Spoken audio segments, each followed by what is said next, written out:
Olá, pessoal! Sejam todos muito bem-vindos aqui ao nosso AlphaCom. Eu sou o professor Alex Mendes, de Conhecimentos Bancários e de Economia, e nós estaremos juntos a partir de agora para uma super aula de conhecimentos bancários para o Banco do Nordeste do Brasil, para o nosso BNB edital agora de 2024. Então, o que a gente faz, né?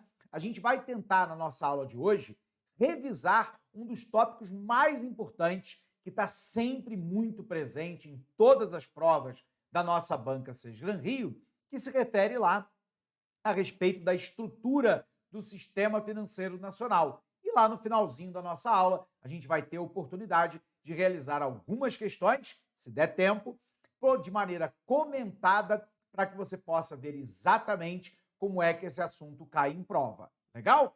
Então, antes de mais nada, se você gostar dessa aula, peço a gentileza, deixa o teu like, não se esqueça de se inscrever no nosso canal, acionar o sininho e deixar o teu comentário.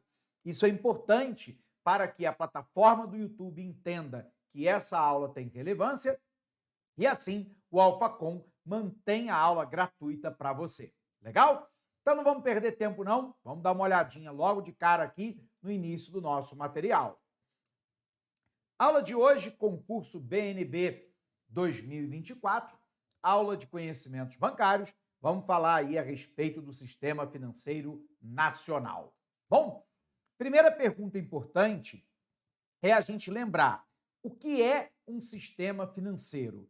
Um sistema financeiro, basicamente, é formado por todas as instituições normativas, supervisoras e de intermediação que vão, de certa forma, regular, supervisionar, mas, ao mesmo tempo, fiscalizar e, além disso, ofertar produtos e serviços financeiros no mercado. De um lado, captando a poupança daquele agente que nós chamamos de poupador, que é o agente superavitário. Lembrando que a palavra superávit, ela significa resultado positivo. Então, é quando eu tenho uma renda, uma receita que é maior do que o meu gasto corrente.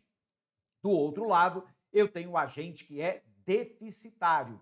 A palavra déficit significa resultado negativo, e nesse caso é o agente que é tomador de crédito. Isso porque ele tem uma renda ou uma receita corrente que é menor do que o seu gasto corrente. E nesse caso, ele vai precisar se financiar diante do mercado financeiro. O mercado financeiro, então, atua lá como um grande intermediador de recursos, captando o recurso do agente poupador numa ponta e, claro, vendendo esse recurso na outra ponta. Bacana? Antes da gente avançar, vamos botar isso no quadro, que isso é bacana você ter escrito para guardar na memória. Então vem para cá, acompanha comigo. Então nós estamos falando primeiro aqui, pessoal, a respeito de sistema financeiro. E todas as vezes que a gente fala de sistema financeiro, é importante você lembrar que ela está conectando dois grandes agentes econômicos, né? De um lado, o agente que é poupador. Na sua prova também pode aparecer o termo superavitário. O agente superavitário é aquele que tem uma renda ou ainda uma receita que é maior do que o seu gasto corrente. E esse cliente, por ter uma renda ou receita que é maior do que o seu gasto corrente, ele pode, por exemplo, fazer uma aplicação financeira. Essa aplicação financeira, como, por exemplo, contratar um CDB, um certificado de depósito bancário, que é emitido lá pela instituição financeira bancária para captar a poupança do agente poupador, do agente superavitário. E, claro, como o banco está captando esse recurso, ele se compromete a pagar o valor do principal, que é o valor do CDB, e mais uma taxa de juros que pode ser pré ou pós-fixada. Perfeito? Portanto, o agente poupador, ele vai fazer uma aplicação financeira e ele quer receber juros, a remuneração sobre o seu capital financeiro. Bacana? Então, olha para cá. Então, esse agente aqui é o agente que eventualmente vai fazer uma aplicação financeira. Lembrando que a aplicação financeira, na sua prova, também pode estar lá como investimento. Nessa aplicação financeira, o que ele espera é receber juros. Então, é o agente que recebe juros. Do outro lado, eu tenho o agente que nós chamamos de tomador de crédito. Esse agente que é tomador de crédito, nós também denominamos de agente deficitário. E a palavra déficit significa resultado negativo e, portanto, é aquele agente que tem uma renda ou uma receita que é menor do que o seu gasto corrente. Todas as vezes que eu tenho renda ou receita menor do que o meu gasto corrente, esse agente precisa se financiar no mercado. E é por isso, que ele é um tomador de crédito, seja na forma de empréstimo, seja na forma de financiamento. O financiamento, por exemplo, quando a gente adquire uma casa própria, eventualmente a gente recorre a um financiamento, porque a gente não tem a totalidade do valor da casa e do apartamento, e nesse caso eu vou ter um gasto que é maior do que minha receita corrente, eu tenho que financiar a minha casa e vou pagar prestações. E, portanto, o agente que é tomador de crédito, ele é também um agente que irá pagar juros. Tudo bem? Então, olha para cá. Esse agente aqui é o agente que paga juros, Ocorre que entre, esse agente que é o agente poupador e o agente que é o tomador de crédito, eu tenho lá uma instituição importante, que é a instituição financeira que vai fazer a intermediação de recursos, normalmente aqui uma instituição financeira bancária, que vai fazer uma intermediação de recursos entre o agente poupador e o agente que é tomador de crédito. Então, o agente poupador, ele espera receber juros da instituição financeira bancária. Então, nesse caso, essa instituição paga juros para o agente poupador. E do outro lado, claro, nós sabemos que em relação ao tomador de crédito, a instituição financeira, ela recebe juros, tudo bem? E aí eu tenho que a diferença entre a taxa de juros que o banco paga para o agente poupador, quando ele, por exemplo, adquire um CDB, um certificado de depósito bancário, e a taxa de juros que ele cobra daquele que é o tomador de crédito nas diversas modalidades, tanto de empréstimo quanto de financiamento, nós denominamos em economia de spread bancário. Então, o spread bancário, ele nada mais é do que a diferença entre a taxa de custo, do dinheiro para o banco, captado junto ao poupador, e o custo de venda desse dinheiro para o tomador de crédito. Claro que o banco ele está assumindo o risco da operação, porque ele tem que pagar o poupador numa ponta e não sabe se irá receber daquele que pegou um empréstimo ou financiamento, ou seja, o tomador de crédito, na outra ponta. Então, quando a gente olha a composição do spread bancário, ela te dá uma dimensão clara de que um dos elementos fundamentais é a inadimplência e o outro componente é a taxa de lucratividade dos bancos. Vamos colocar no quadro aqui que você já vai entender. Então, o que eu tenho? Eu tenho algo que nós denominamos de spread bancário. Lembrando que o spread bancário nada mais é do que a diferença entre o custo de captação desse dinheiro junto ao agente, que é o agente poupador, e o custo de venda desse dinheiro junto àquele agente que é o tomador de crédito.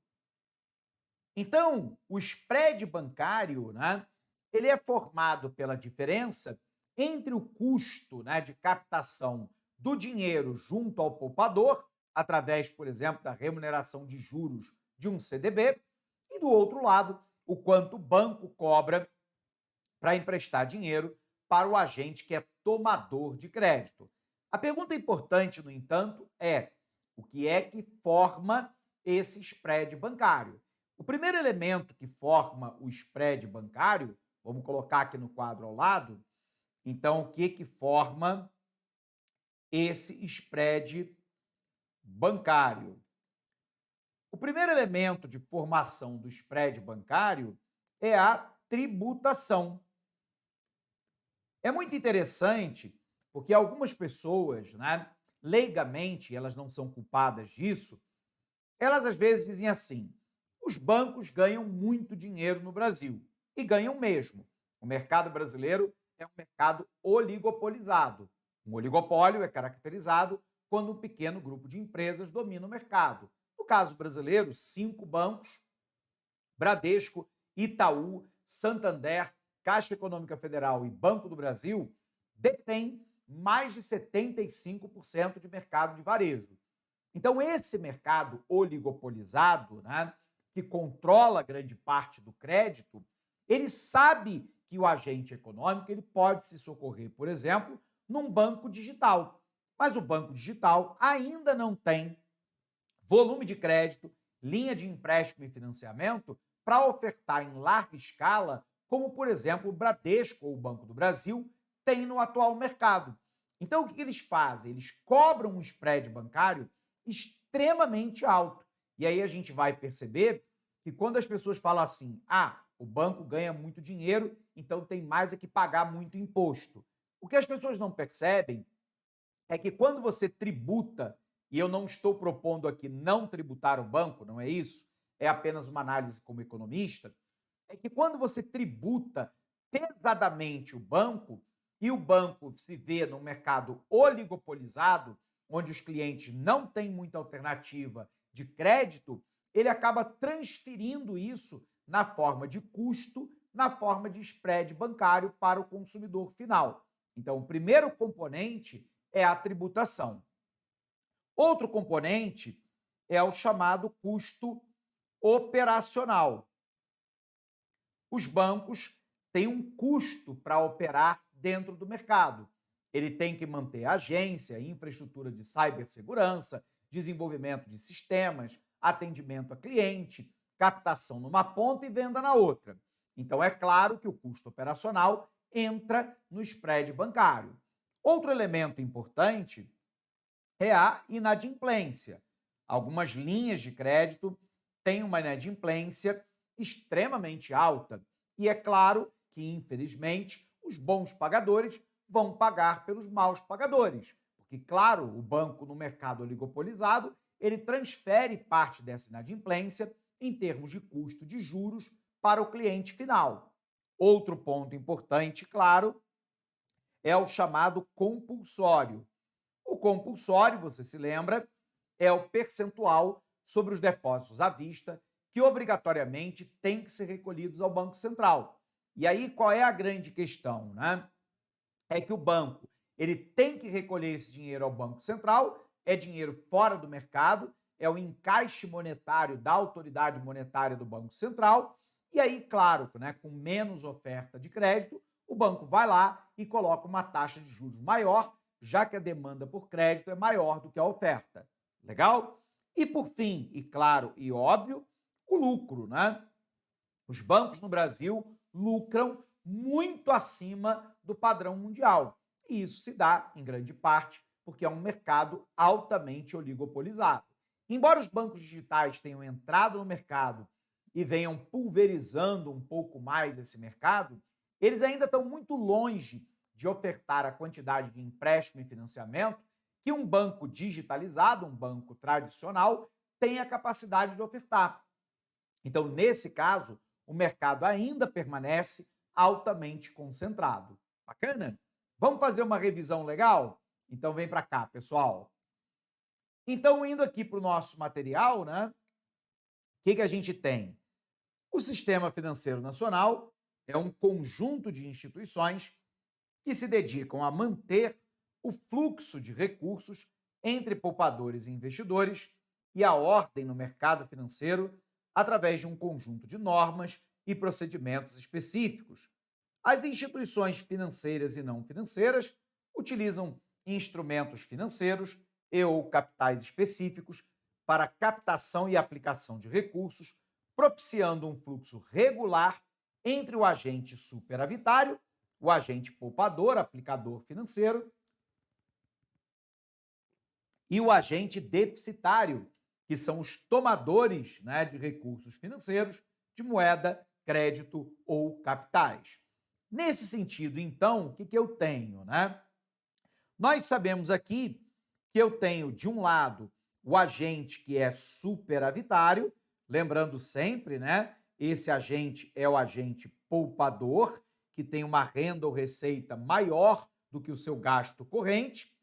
Ele se torna, por exemplo, um investidor, quando ele compra um certificado de depósito bancário, e o investidor ele será remunerado pelo banco na forma de juros do produto que ele está contratando. No meio do caminho, eu tenho a instituição financeira bancária, que é um grande intermediador de recursos, e ela, obviamente, expande a sua linha de crédito e faz empréstimos para o agente que é deficitário, o agente que é tomador de crédito. E esse agente, claro, ele irá pagar juros para a instituição bancária. Então, ao tomar empréstimo, ele paga juros. A diferença entre o custo de captação e o custo de venda do dinheiro, nós chamamos de spread bancário. A diferença percentual entre a taxa de juros cobrada pelos bancos nos empréstimos e a taxa de juros paga nos empréstimos. Em outras palavras, é a diferença entre os juros que o banco paga para captar recursos e os juros cobrados para emprestar dinheiro. Quais são os fatores, né? Tributação, custo operacional, inadimplência, lucro e taxa de compulsório. Bom, dito isso, então, o Brasil tem um dos maiores spreads bancários do mundo, né? Informação aqui da agência Câmara de 8/2/2024 mostra, por exemplo, né, que de janeiro a dezembro de 2023, embora nós tenhamos iniciado o ano com um spread bancário de 20,4 em termos percentuais, e ele tenha se elevado até maio para um patamar de 22%, só para você entender o que nós estamos falando, o spread bancário, né, em países ditos desenvolvidos circula em torno de 3, 5% ao ano. No Brasil, é 22%, né? O que mostra a disparidade do custo do dinheiro no Brasil, o que acaba desestimulando o consumo das famílias e o investimento das firmas. Bacana? Voltando para cá. Então, nós encerramos em dezembro, né, de 2023 com um spread bancário de 19,7, ou seja, ligeiramente inferior àquele que iniciamos o mesmo ano. Bacana? Bom, sendo assim, a gente quer agora entender a estrutura do sistema financeiro nacional. É importante lembrar que nós temos uma lei que estrutura o sistema financeiro nacional, que é a Lei 4595 de 1964. Ali, a gente tem a criação do Conselho Monetário Nacional e também do Banco Central do Brasil.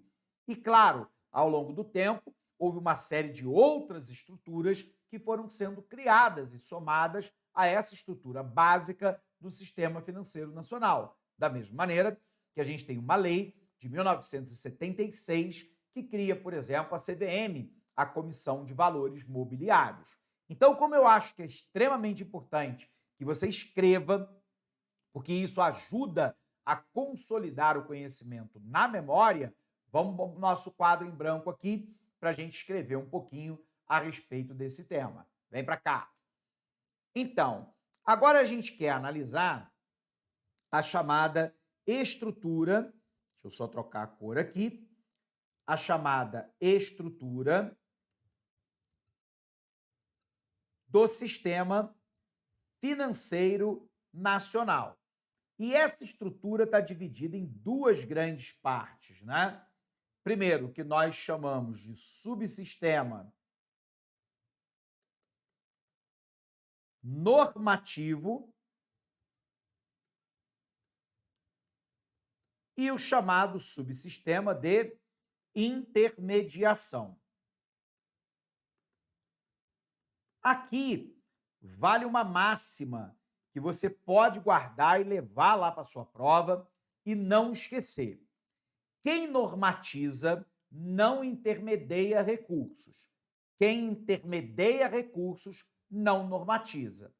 Via de regra, órgão de Estado normatiza. E aí eu tenho empresas estatais, semipúblicas e privadas que vão intermediar os recursos. Bacana?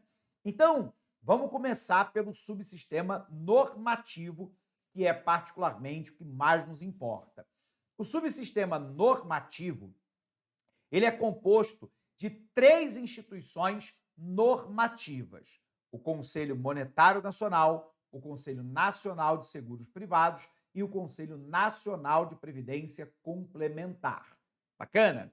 Então vamos colocar aqui no quadro e a gente vai explicando cada uma delas para você, ok? Vem para cá.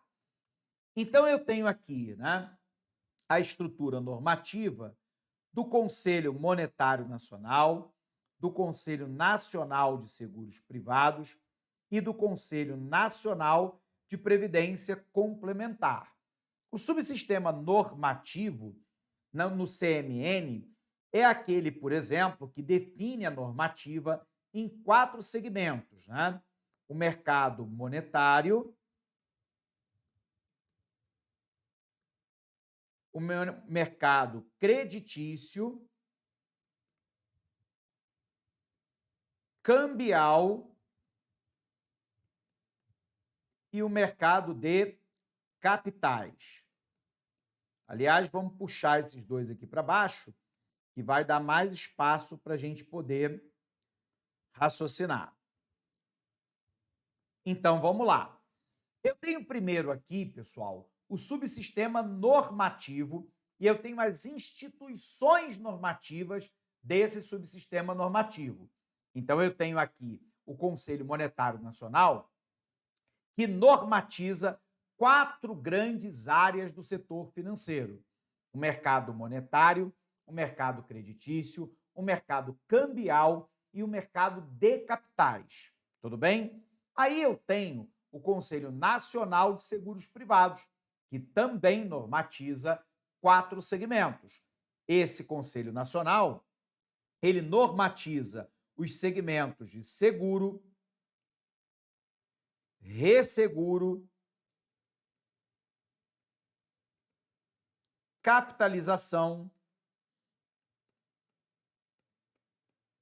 e também a previdência complementar fechada. Então, aqui, perdão, a previdência complementar aberta, ok? Então, como é que funciona? O Conselho Nacional de Seguros Privados, ele está normatizando 4 segmentos. Quando a gente fala de normatização, a gente está falando de regra, de regulamento de funcionamento do respectivo setor. Então, eu tenho lá seguro, resseguro, previdência complementar aberta. O que vem a ser isso? É aquela da qual qualquer um pode aderir. Então, eu tenho sociedades seguradoras e eu tenho, por exemplo, bancos com carteiras múltiplas que vão ofertar lá as entidades abertas de previdência complementar. Então, se eu ou você quisermos aderir, mesmo que nós venhamos a ser servidor público, Eu sou servidor público, você será no futuro, e aí nós podemos aderir a uma entidade aberta de previdência complementar, professor? Podemos, livremente, é de adesão para qualquer um, para trabalhadores da iniciativa estatal ou ainda da iniciativa privada. E eu tenho ainda a área de capitalização, que também é normatizada pelo Conselho Nacional de Seguros Privados. Legal? E o Conselho Nacional de Previdência Complementar, professor? Vamos puxá-lo aqui para baixo, né? O Conselho Nacional de Previdência Complementar, ele vai lidar com a previdência complementar fechada, que volta e meia cai em prova de concurso como fundo de pensão. A maioria dos fundos de pensão são de empresas estatais ou semipúblicas, por exemplo, né? É o caso da Previ do Banco do Brasil, que é uma empresa semipública, a maioria das ações com direito a voto estão na mão do governo federal, mas tem ações pulverizadas no mercado. É o caso de uma empresa totalmente estatal, como, por exemplo, a Caixa Econômica Federal, que não tem ações pulverizadas no mercado, tudo bem? E que, portanto, tem uma entidade fechada de previdência complementar. Então, aqui, né, eu tenho uma entidade aberta de previdência complementar e aqui eu tenho uma entidade fechada de previdência complementar, aquela na qual o agente tem que ter algum tipo de vínculo com a instituição, que pode ser uma associação de classe, uma empresa estatal, uma empresa semipública ou até uma entidade de direito privado, né? A entidade de direito privado também pode ter uma entidade fechada de previdência complementar, professor? Pode. Eu, por exemplo, trabalhei numa entidade de direito privado que tinha um plano de previdência complementar fechado, que era somente para os funcionários daquela instituição. Legal? Então, observe que eu tenho uma primeira estrutura, que é a estrutura do subsistema normativo, que vai encontrar aqui as entidades normativas, que vão dar a regra, que vão dar o funcionamento do sistema. Bacana? Do outro lado, eu tenho o grupo da intermediação. Na intermediação de recursos, né, eu tenho lá as entidades financeiras, as entidades não financeiras, eu tenho as entidades bancárias e as entidades auxiliares e não bancárias.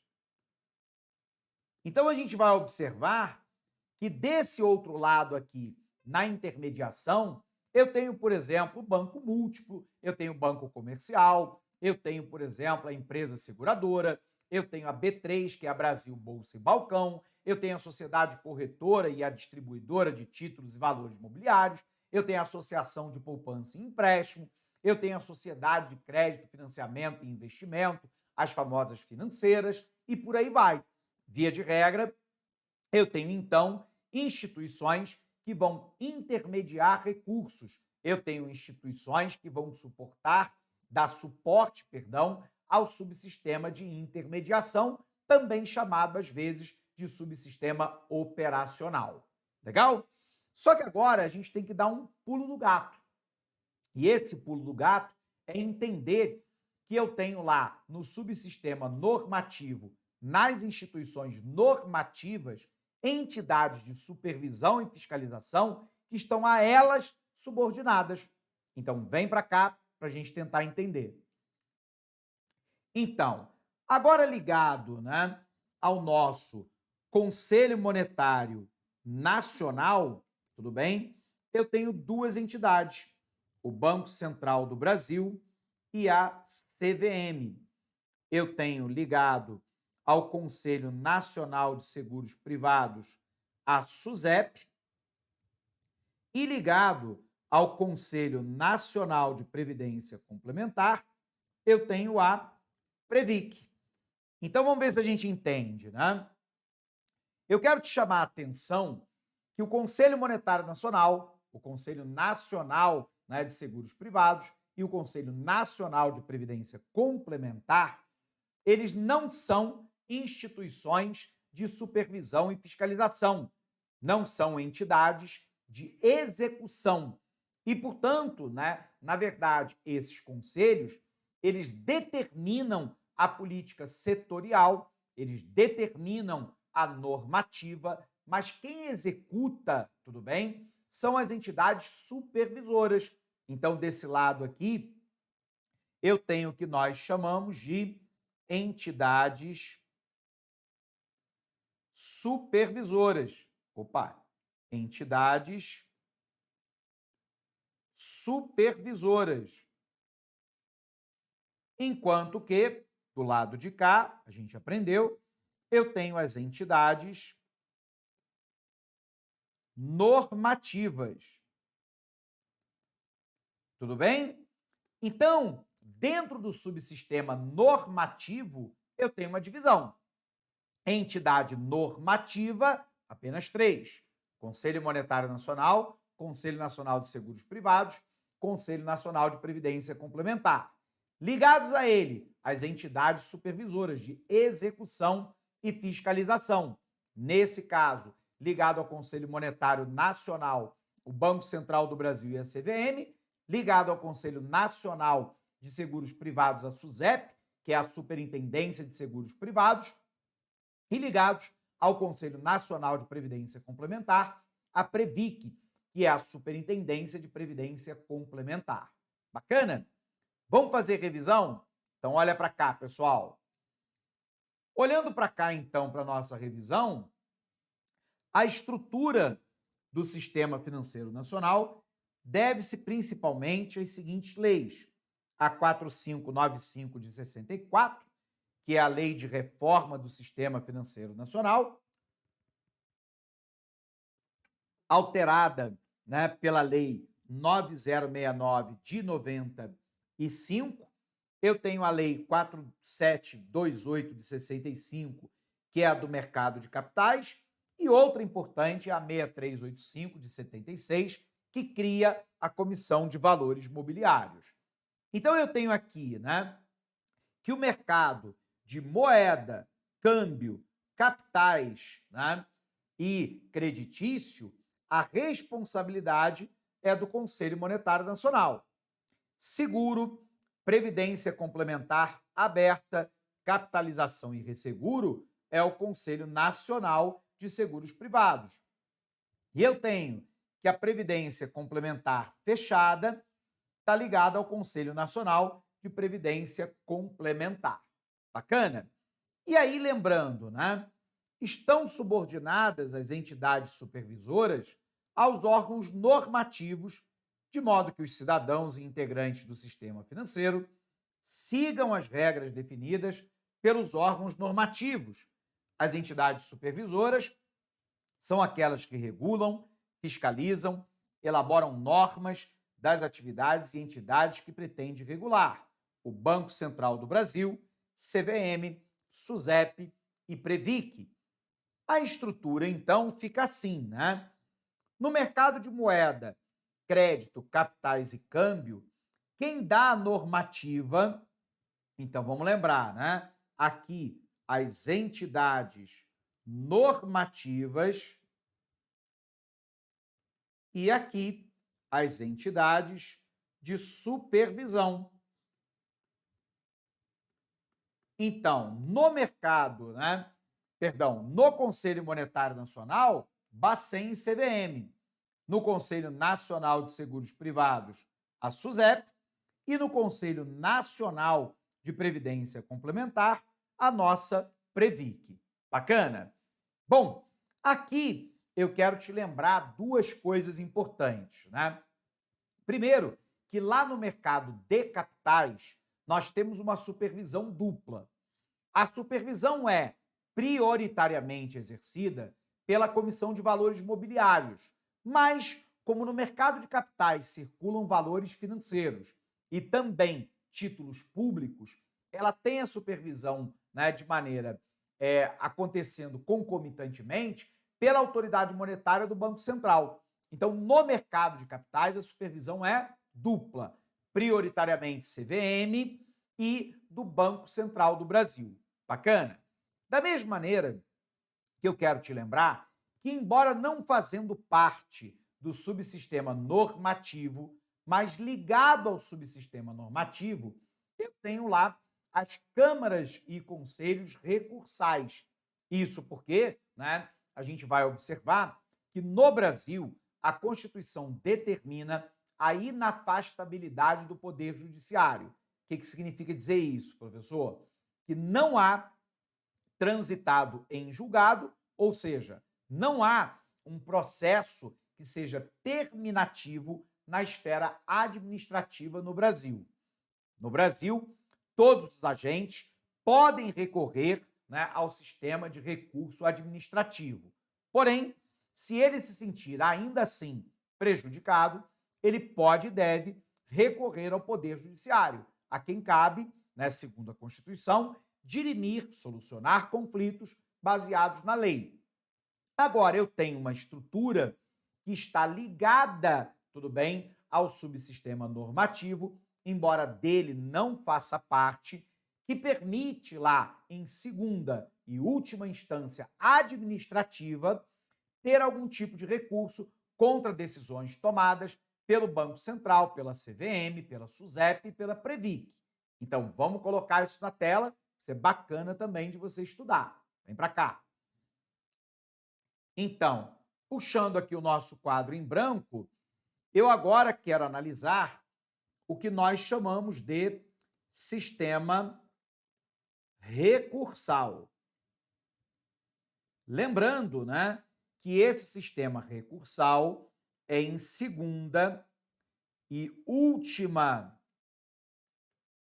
instância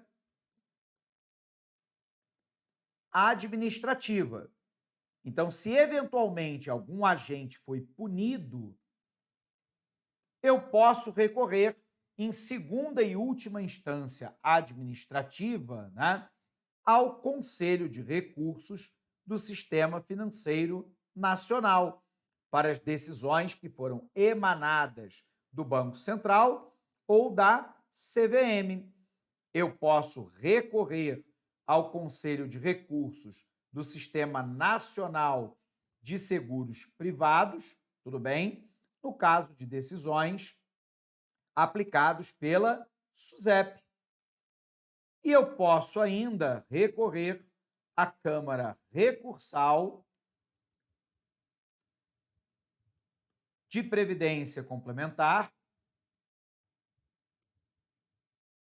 no caso de eventuais punições que foram aplicadas no âmbito da Previc. Então, vamos lá para ver se a gente consegue entender, né? Primeiro, se um determinado agente, né, por um motivo qualquer, tudo bem? Esse agente, ele foi punido, por exemplo, pelo Banco Central ou pela CVM, eu posso recorrer ao Conselho de Recursos do Sistema Financeiro Nacional? Posso. Eu posso, caso seja punido pela SUSEP, pela Superintendência de Seguros Privados, recorrer ao Conselho de Recursos do Sistema Nacional de Seguros Privados? Também posso. E eu posso recorrer à Câmara de Recursos da Previdência Complementar, no caso de penalidade aplicado pela Previc?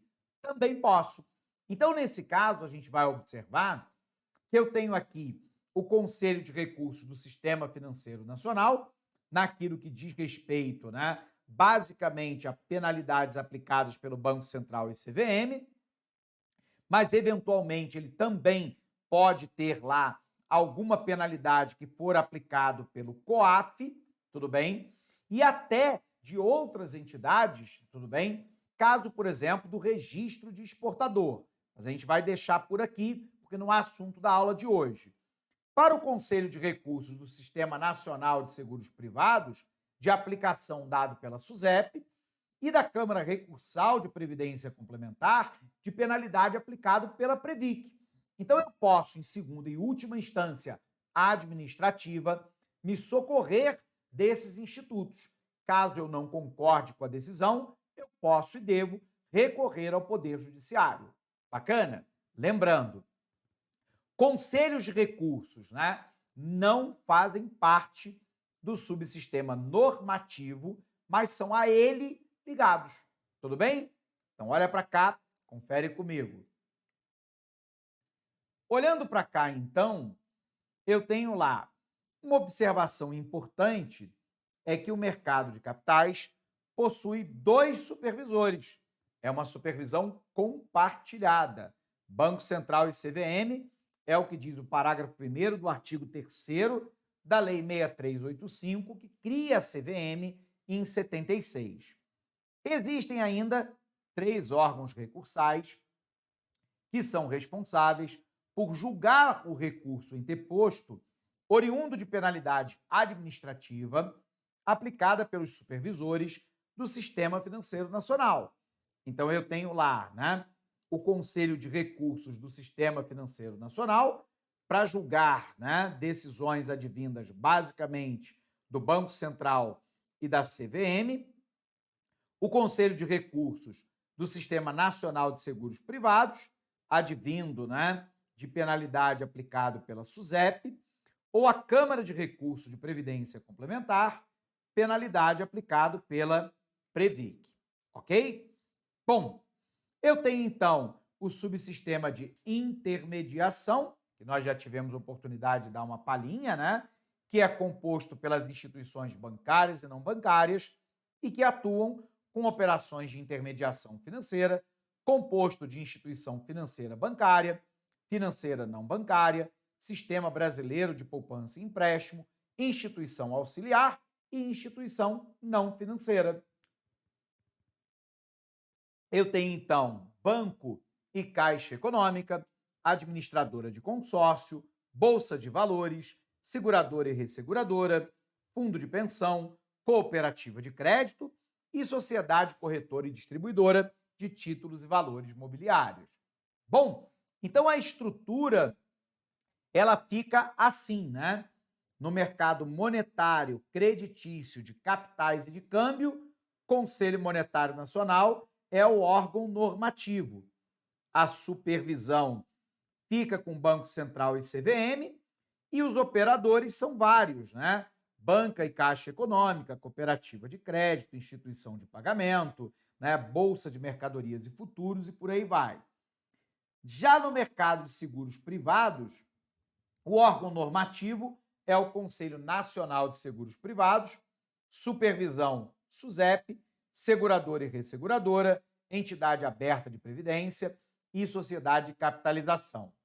No mercado de previdência fechada, Conselho Nacional de Previdência Complementar é o órgão normativo, Previc, supervisão, e entidade fechada de previdência complementar, o fundo de pensão, a instituição operadora.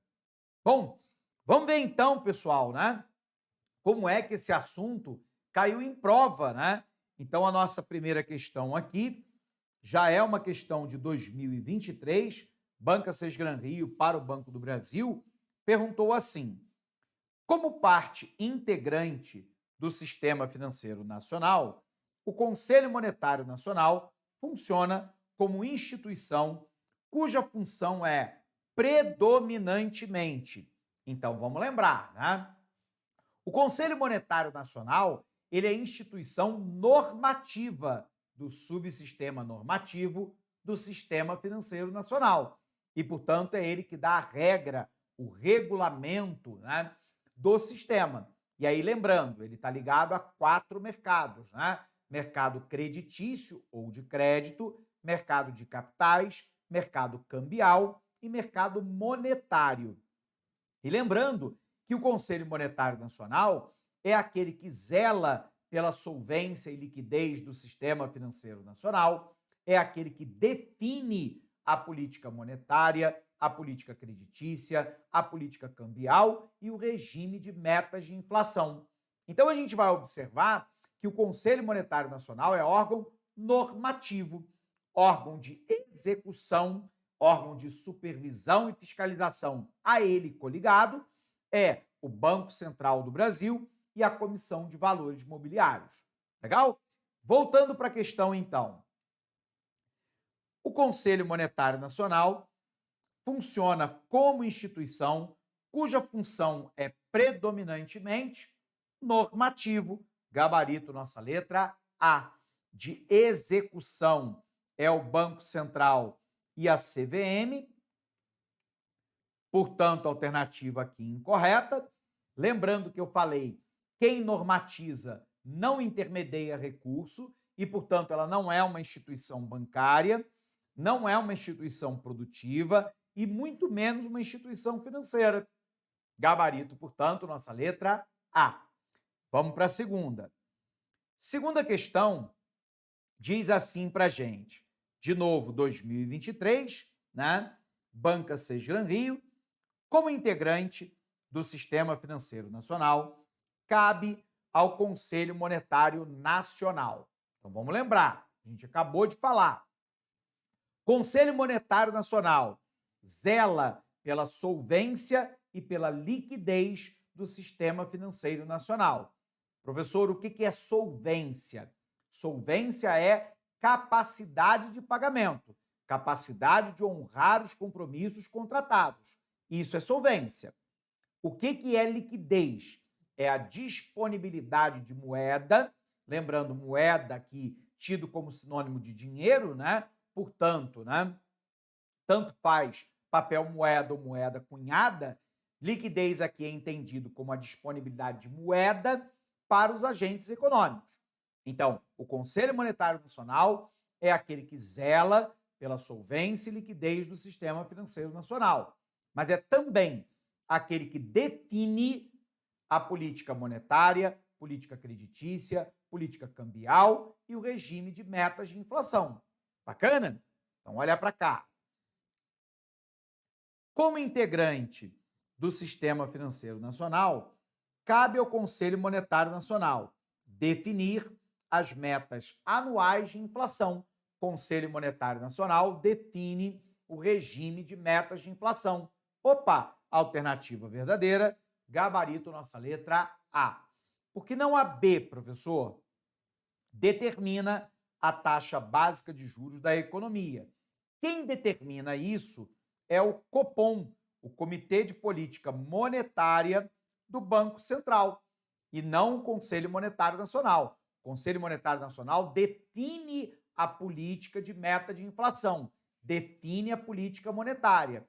Quem executa é o Banco Central. Portanto, alternativa incorreta. Atua como emprestador de última instância. Quem atua como banco dos bancos ou emprestador de última instância na economia é o Banco Central do Brasil. Tudo bem? Portanto, não o Conselho Monetário Nacional. Calcula o Índice de Preço ao Consumidor Amplo, o IPCA, que é o indicador oficial de inflação no Brasil. Quem faz isso é o IBGE, é o Instituto Brasileiro de Geografia e Estatística. Alternativa incorreta. E executa a política fiscal. Quem executa a política fiscal é o Ministério da Fazenda. Tudo bem? E não o Conselho Monetário Nacional. Portanto, alternativa incorreta, gabarito de fato nossa letra A. Vamos para a terceira questão. Terceira questão que diz assim para a gente, né? 2023, Banca Sesgran Rio, coloca assim: a Comissão de Valores Mobiliários, principal órgão responsável pela normatização e fiscalização do mercado de valores mobiliários no Brasil, é caracterizado pela... Então, vamos lembrar, a CVM ela foi criada por uma legislação lá de 1976 e ela é uma autarquia em caráter especial. O que significa dizer isso, professor? Que ela tem uma vinculação ao Ministério da Fazenda para controle finalístico de atividade, mas não está subordinada ao Ministério da Fazenda. Ela tem autonomia administrativa, operacional e financeira para poder executar a sua função. Qual é a sua função, né? Na administração indireta, a CVM faz a supervisão e a fiscalização do mercado de capitais. Lembrando que, na verdade, né, ela tem a função também do fomento, do incentivo ao desenvolvimento do mercado de capitais no Brasil. Então, supervisão, fiscalização, eventual punição dos agentes econômicos e, claro, o fomento, o incentivo ao desenvolvimento do mercado de capitais. Bacana? Voltando para cá. Então, ela é caracterizada pela divisão de autoridade administrativa com a B3, que é a Bolsa Brasileira, né? A Brasil Bolsa e Balcão. Lembrando, a Brasil Bolsa e Balcão é uma instituição auxiliar e faz parte do subsistema de intermediação. Lembra que eu falei que quem intermedia recursos não supervisiona, não normatiza, e quem normatiza não intermedia recursos. Portanto, claro que não pode dividir administrativamente com a B3, tudo bem, a supervisão de autoridade administrativa do segmento. B, ela tem dependência financeira do Banco Central do Brasil. Errado, né? A CVM é uma autarquia em caráter especial que tem autonomia, não independência, o termo correto é autonomia administrativa, funcional, operacional e financeira. Ela não depende do Banco Central. Errado. Ausência de subordinação hierárquica. A CVM, ela está ligada ao Ministério da Fazenda. Aqui eu também preciso fazer um parêntese com você. Lembrando, durante o governo Jair Bolsonaro, 2019 a 2022, o antigo Ministério da Fazenda, né, ele acumulou as funções e mudou de nome. Ele assumiu o Ministério da Indústria e Comércio Exterior, o Ministério do Planejamento, Orçamento e Gestão, o próprio Ministério da Fazenda, formando um super ministério chamado Ministério da Economia. A partir de 2024, o governo Lula fez um desmembramento novamente. O Ministério da Economia deixou de existir, o Ministério da Fazenda foi recriado, da mesma maneira que foi recriado o Ministério do Planejamento e Orçamento e criado um outro ministério chamado da Gestão e da Inovação. E, portanto, né, 3 ministérios agora no momento atual. Lembrando, a CVM está vinculada ao Ministério da Fazenda para controle de finalidade, mas ela não tem supervisão hierárquica, o Ministério da Fazenda, sobre a CVM. Alternativa, portanto, correta, gabarito nossa letra C, a ausência de subordinação hierárquica. D, a ausência de vínculo com o Ministério da Economia. Professor, mas você não acabou de dizer que o Ministério da Economia acabou? Verdade, mas essa questão é de 2023. Ainda era governo Bolsonaro. E no governo Bolsonaro, no governo 2022, o governo Bolsonaro, essa questão foi formulada em 2022 e aplicada em 2023. E o Ministério da Economia tinha sido inicialmente fatiado, né? Então há um errozinho aqui da banca, mas, lembrando, o Ministério da Economia foi durante a gestão Bolsonaro. Lembrando que ele não existe mais a partir, né, de 2023. Legal? Não está vinculado ao Ministério da Economia, tudo bem? Ele está vinculado ao Ministério da Fazenda, como colocou a ausência de vínculo, também estaria errado. Atuação como sociedade de economia mista, onde parte das ações estão pulverizadas no mercado. Errado, né? CVM é órgão de supervisão, não tem ações pulverizadas no mercado. Sequer no mercado acionário ela entra, tudo bem? A não ser como agente de supervisão e fiscalização. Alternativa correta, portanto, e gabarito nossa letra C. Vamos para a próxima. Quarta questão é uma questão de 2023 que pergunta assim, né? Como integrante do Sistema Financeiro Nacional, cabe ao Banco Central do Brasil. Então, vamos lá. O Banco Central do Brasil, nós já aprendemos, ele é órgão de supervisão e fiscalização de 4 mercados: capitais, creditício, cambial e monetário. Bacana? Mas o Banco Central ele tem uma série de tarefas. Primeiro, o Banco Central, ele é o emissor da moeda. Aqui eu quero te chamar a atenção. Lá atrás, quando o Banco Central não era autônomo, não é correto falar em Banco Central independente, porque eu não posso ter uma instituição de Estado independente do Estado brasileiro. Eu tenho, na verdade, uma autonomia do Banco Central, onde ele não está mais ligado ao Ministério da Fazenda para controle de finalidade. Durante o governo Bolsonaro, foi aprovado no Congresso Nacional a autonomia do Banco Central. Então, o Banco Central, ele ganhou uma diretoria e uma presidência com mandato, tudo bem, e removibilidade. Esses diretores e esse presidente não pode ser removido durante o seu mandato, a não ser em algumas condições muito específicas. Por exemplo, a pedido, incompetência reiterada na condução da competência do seu cargo, ou ainda por doença física ou mental que seja absolutamente incapacitante para a sua função.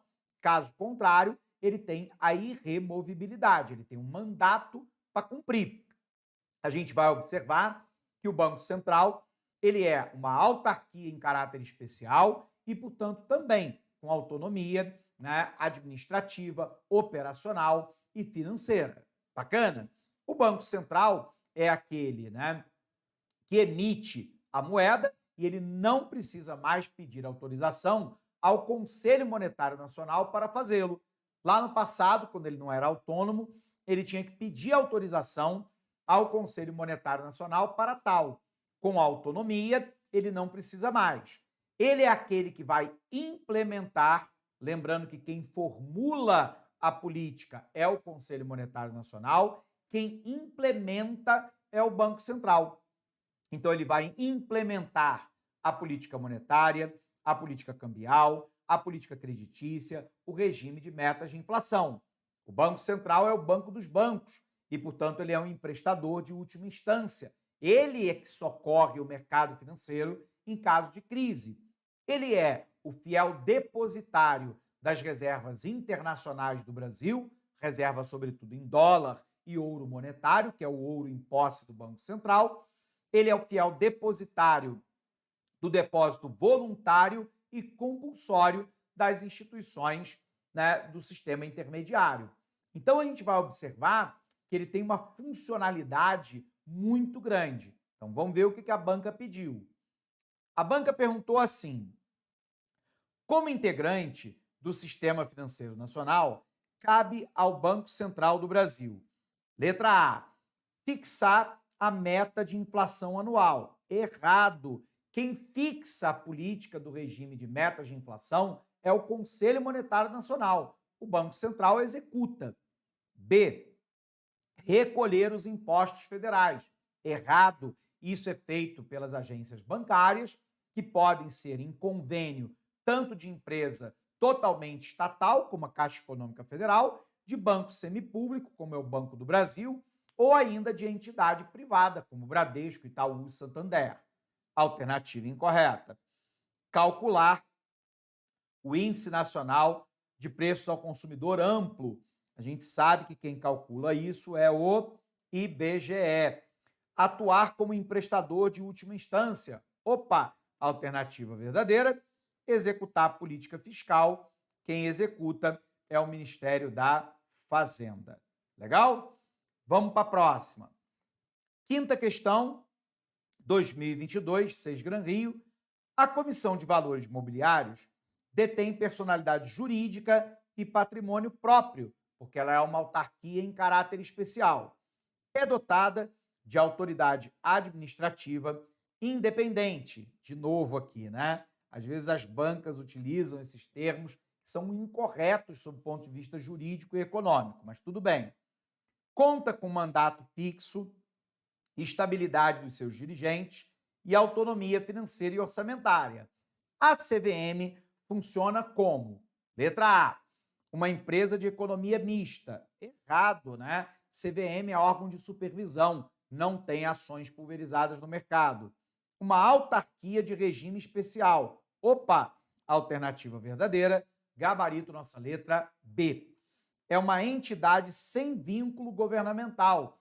Errado. Ela está vinculada ao Ministério da Fazenda para controle de finalidade. É uma entidade governamental com fins lucrativos, né? Óbvio que ela é governamental, mas não tem fim lucrativo, não intermedia recursos, né? É uma entidade privada, errado, é uma autarquia especial, administração indireta e, portanto, administração pública. Para a gente fechar, questão aqui de 2022, Banca Sesgran Rio para o Banco da Amazônia, cabe ao Conselho Monetário Nacional, vamos lembrar, formular a política monetária e creditícia da moeda e do crédito, com o objetivo de manter a estabilidade da moeda e o desenvolvimento econômico e social do país. Opa, alternativa verdadeira, gabarito nossa letra A. Conselho Monetário Nacional define a política monetária, creditícia, cambial, regime de meta de inflação, buscando a estabilidade econômica, a solvência e a liquidez do sistema financeiro nacional, claro, com o objetivo de tentar prover, né, desenvolvimento econômico para o Brasil. Gabarito, portanto, nossa letra A.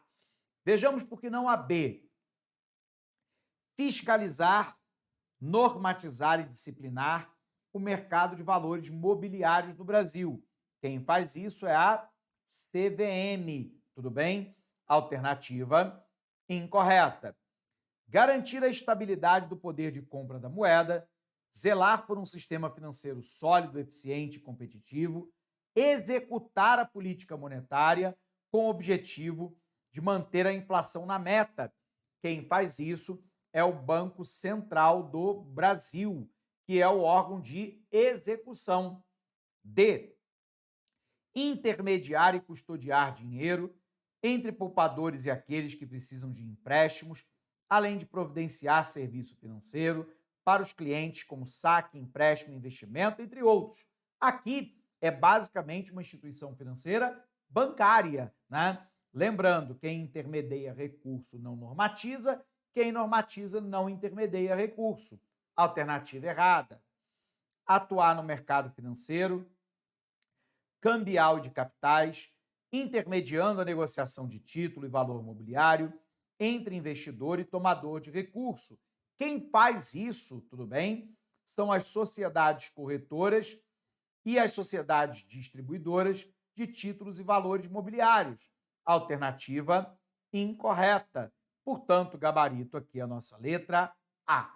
Ok? Conferindo o gabarito aqui, então, primeira questão, letra A, 2A, 3C, 4D, 5B e 6A. E com isso, a gente pode encerrar essa nossa live por aqui, mas desejando para você, como sempre, um fortíssimo abraço e bons estudos. Se você gostou dessa aula, não se esqueça, deixa o teu like, se inscreva no nosso canal, acione o sininho e deixa o teu comentário. O comentário é particularmente importante para que o YouTube entenda que essa aula tem relevância e assim o Alfacom continue mantendo aula gratuita para você. Bacana? Pessoal, um abraço imenso para cada um de vocês que esteve conosco até agora. Foi um prazer imenso poder estar junto com vocês no dia de hoje. Se liga aqui no nosso canal do Alfacom, que a gente tem aula para o BNB e também para a Caixa Econômica Federal toda semana online para você. Bacana? Vem então, um grande abraço, bons estudos e até o nosso próximo encontro. Até lá!